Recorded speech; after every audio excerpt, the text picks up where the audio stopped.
C'est un chemin de croix qui n'est pas terminé. Olivier a été scolarisé à Bétharram entre 1981 et 1983. 2 ans d'agression physique et sexuelle de la part d'un surveillant laïque et des séquelles à vie. Désormais, il pourra prétendre à une indemnisation de la part de la congrégation des pères de Bétharram. C'est en tout cas l'annonce faite aujourd'hui. Pour Olivier, il était temps, même si cela n'effacera rien. 71 semaines de coups, de viols, d'agressions sexuelles, de torture.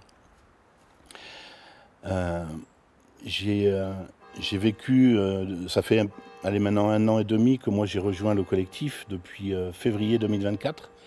Depuis février 2024, je suis plus le même. J'ai des gros problèmes personnellement aussi, même au niveau des comportements alimentaires. Comme je suis devant vous, c'est pas moi en fait. Mais en fait, c'est tous les démons de Bétharram qui reviennent à moi.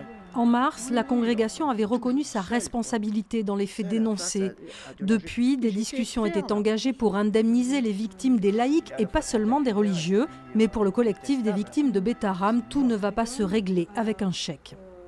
Ça ne peut pas se résoudre à une simple indemnisation. Les victimes, elles ont besoin d'être reconnues, d'être accompagnées, d'être acceptées aussi dans la société telles qu'elles sont, avec leurs forces et leurs faiblesses. Donc les accompagner psychologiquement avec des thérapies adaptées, leur permettre aussi de témoigner. D'ici la fin de l'année, la congrégation doit trouver de l'argent pour son fonds de réparation et mettre en place un système d'évaluation des violences physiques. À ce jour, 220 plaintes ont été déposées pour des faits pour la plupart prescrits.